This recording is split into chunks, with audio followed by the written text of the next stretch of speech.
Magandang gabi mga masters, bali ngayon po ay 4 na videos po ma-upload ko po sa aking YouTube channel. Tama nga mga masters, 4 na videos nga po ang ma-upload ko po. Yon, what's up mga masters? Nandito na naman tayo sa panibagong araw, panibagong kabanata na naman ang pagsasama-samahan natin ngayon guys.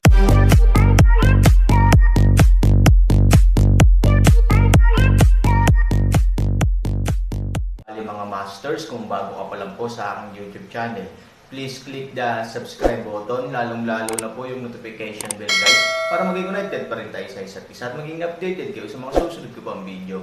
Bali mga masters, bago natin umpisahan ng kwento ay mag-shoutout po muna tayo para sa mga solid nating tagapakinig. Shoutout kay Abno TV at shoutout kay Zane Villanueva. Yun na nga mga masters, no? Bali hindi na ito patagalin. In 3, 2, 1, let's go! Mga master, magbabalik tayo sa pag-upload ng 4 na videos everyday simula ngayon araw. Salamat sa solid na pagsuporta mga master. Huang Longhol. Umupo si Chimeng sa posisyon ni Emperador Zun. Gayunpaman, si Emperor Zun, tulad ng kanyang mga subordinate, ay nakatayo sa gilid sa pagkamangha. Papunta na daw si Aaron. Anong gusto mong gawin ko? Tanong ni Emperor Zun kay Chimeng. Tinulungan siya ni Chimeng na tapusin si Fuleng. Sa oras na ito, nagbayad si Emperor Zun kay Chimeng. Bagamat mayroon siyang ilang mga salungatan tungkol sa pagupo ni Chimeng sa kanyang sariling posisyon, si Emperor Zun ay hindi naglakas loob na magreklamo dahil sa malakas na lakas ni Chimeng. Ang babaeng nasa harapan niya, kung tutusin, ang malakas na pumatay sa mundo sa lahat ng direksyon. Kung gusto niya, maaari niyang patayin ang sarili anumang oras. Gusto ko siyang mamatay sa bulwagan na ito.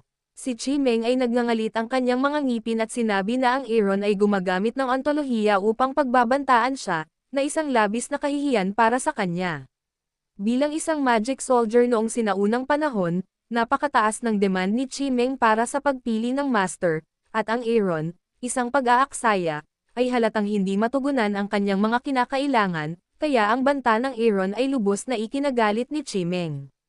Napakasimple. Tatawagan ko ang lahat ng uri ng mga eksperto at pahihirapan siyang lumipad, confident na sabi ni Emperor Zun. Hinamak ni Chimeng na ngumiti.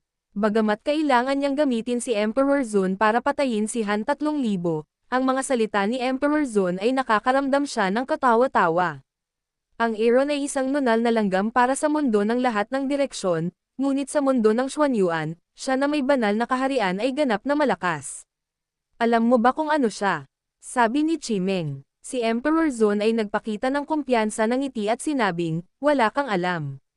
Mapapahusay ko ang aking lakas sa bulwagan na ito. Kahit na ang malakas sa sukdulang kaharian ng guro ay hindi ko maaaring maging kalaban. Ang sinaunang hanay na ito ay talagang makapagpapalakas ng mga tao sa maikling panahon, sabi ni Chimeng. Nang marinig ito, nagliwanag ang mga mata ni Emperor Zun. Sinubukan ng ilang henerasyon ng mga emperador na maunawaan ang sikreto ng hanay na ito, ngunit sa huli ay wala silang nakuha. Pakinggan ang sinabi ni Chimeng, tila naiintindihan niya ang hanay na ito. Ito ba ay isang sinaunang hanay?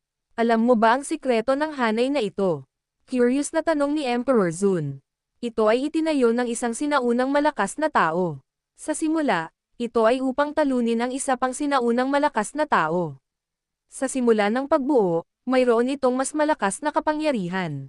Pagkaraan ng maraming taon, ang natitirang kapangyarihan ng Porma Sion ay naging hindi gaanong mahalaga. Pagkatapos ng isang paghinto, nagpatuloy si Chimeng, ngunit para sa mga taong katulad mo, sapat na sila.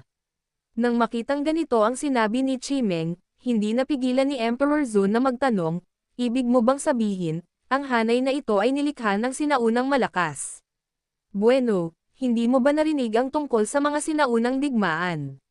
Sabi ni Chimeng, ang labanan noong sinaunang panahon ay marahil ang pinakamaalamat na alamat sa buong mundo ng Xuanyuan. Gayunpaman, ang kaganapang ito ay ipinasa mula sa mga tainga ng populasyon, at walang malaking katibayan upang patunayan na ito ay talagang umiiral. Kaya para sa karamihan ng mga tao, makinig lamang ito bilang isang kwento, at walang sino man ang magseseryoso nito. Narinig ko na ito, ngunit maraming tao ang gustong humanap ng ebidensya para patunayan ang pagkakaroon nito, ngunit wala silang nakuha. Sa paglipas ng panahon, ito ay isang alamat lamang. Sinabi ni Emperor Zone na hindi siya naniniwala sa lahat ng mga alamat tungkol sa sinaunang digmaan, ngunit hindi niya masyadong pinaniwalaan ang mga ito. Pagkatapos ng lahat, kahit na ang Imperial Secret Code ay walang naitala tungkol sa sinaunang digmaan. Ebidensya, karapat-dapat ka bang patunayan ang basura? Noong unang panahon, hindi lahat ay maaaring pumunta sa larangan ng digmaan, sabi ni Chimeng. Sa pagsasalita tungkol dito, nagulat si Chimeng na ang Aaron ay makakaalis ng ligtas sa sinaunang larangan ng digmaan. Sinubukan niyang pumunta sa sinaunang larangan ng digmaan upang hanapin ang kanyang katawan, ngunit ang malakas na puwersa sa loob ay maaaring mapunit siya sa isang iglap, kaya kailangan niyang talikuran ang ideya. Hindi niya inutusan si Aaron na pumunta hanggang sa nakilala niya si Aaron. Sa pananaw ni Chimeng, malamang namamatay si Aaron sa sinaunang larangan ng digmaan, at napunit ng puwersa, ngunit ang resulta ay natagpuan ni Aaron ang Jade Sword at nakabalik ng ligtas at maayos. Alam mo, nakapunta ka na ba doon? Maingat na tanong ni Emperor Zone sa takot na ang tanong na ito ay magagalit kay Chimeng. Chimeng mukha tulad ng hamog na nagyelo, hindi sumagot sa tanong na ito, ngunit angrily scolded, walang kinalaman sa iyo, mas mahusay na hindi ka magtanong ng higit pa. Oo, tumango ang emperador. Bagaman mayroong tulong ng array, hindi ganoon kadali para sa iyo na patayin siya, paalala ni Chimeng. Nakaramdam ito ng kaunting paghamak sa emperador. Kahit na siya ay isang malakas na tao sa matinding kapaligiran sa pag-aaral, maaari siyang manalo ng buo hanggat siya ay nasa hanay. Paanong hindi madaling makitungo sa isang walang tao? Siya ang tanging banal na estado sa mundo ng Xuanyuan. Ang kasalukuyang lakas ng array ay hindi maaaring gumanap ng isang mapagpasyang papel. Nagpatuloy si Chimeng. Nang marinig ni Emperor Zone ang salitang Shenjing, natigilan siya. Banal na kaharian. Ito ang kaharian sa alamat ng mundo ng Xuanyuan. At kung talagang umiiral ang kaharian na ito o hindi, walang nakakaalam, dahil wala pang banal na kaharian sa mundo ng Xuanyuan. Mayroong ilang mga tala tungkol sa banal na kaharian sa lihim na kodigo ng korte ng imperial, at ang paglalarawan ay malabo, kaya hindi natin makita kung talagang umiiral ang banal na kaharian, ikaw. Hindi ka nagbibiro, malakas ba talaga mga espirito sa mundo ng Xuanyuan? Sabi ni Emperor Zone na may gulat na mukha, sa tingin mo ba pagtatawanan kita? Sabi ni Chimeng. Natarante si Emperor Zone at hindi alam kung paano magre-react, dahil napakalakas ng pangyayaring ito para sa kanya. Kung ang kalaban ay talagang isang malakas sa banal na kaharian, kung gayon kahit na mayroon siyang array blessing, maaaring hindi siya ang kalaban, magsasara ako sa pangunahing bulwagan sa mga araw na ito upang mapahusay ang lakas ng array. Uutusan mo ako na bumaba, at walang sino man ang pinapayagan na mangistorbo sa akin, sabi ni Chimeng kay Emperor Zone. Nang marinig ito ni Emperor Zone, nagkaroon siya ng kaunting reaksyon at mabilis na tumango. Matagal nang natunaw ni Emperor Zone ang bagay na ito, ngunit hindi pa rin siya nangangahas na paniwalaan ito, dahil ito ay isang maalamat, bagay, at ang posibilidad na mangyari ay dapat na napakababa. Emperor Zone, ano ang problema mo? Sa ilalim ng buwan, nang makita si Emperador Zone na may mabigat na puso, hindi niya maiwasang magtanong. Huminga ng malalim si Emperor Zone at sinabing, may malalakas na Diyos sa mundo ng Xuanyuan. Naniniwala ka ba? Saglit na natigilan ang buwan, pagkatapos ay tumawa at sinabing, Emperor Zone, nagbibiro ka ba? Ang banal na kaharian ay isang maalamat na kaharian. Paano nga ba ito nabubuhay? Ito ay pantasya lamang ng isang malakas sa matinding kaharian ng guro, pantasya. Ito ay talagang isang pag-iisip ng mga taong lubos na kwalipikado at malakas. Sa ganitong paraan lamang sila maaaring magpatuloy sa pagsasanay. Ngunit ang pantasyang ito, mula sa bibig ni Chimeng, ay hindi lamang pantasya. Bukod dito, ang kanyang kakayahang sabihin ang sikreto ng array ay nagpapakita na ang kanyang pagkakakilanlan ay talagang hindi pangkaraniwan. Totoo naman, sabi ni Emperor Zone sa malalim na boses. Nang makitang hindi sinasadyang magbiro ni Emperador Zone, naging seryoso ang ekspresyon sa ilalim ng buwan. Mahirap sabihin na ang Aaron ang may malakas na espiritu. Halos lahat ng mga kaganapan sa panahong ito ay sanhi ng Aaron, kaya hindi sinasadya niyo na naniniwala na ang Aaron ay ang isa na malakas sa banal na kaharian sa bibig ni Emperador Zone. Oo, Ang hiling niya ay mapatay ko si Aaron. Ang tono ni Emperor Zone ay nagpakita ng bakas ng kawalan ng kakayahan.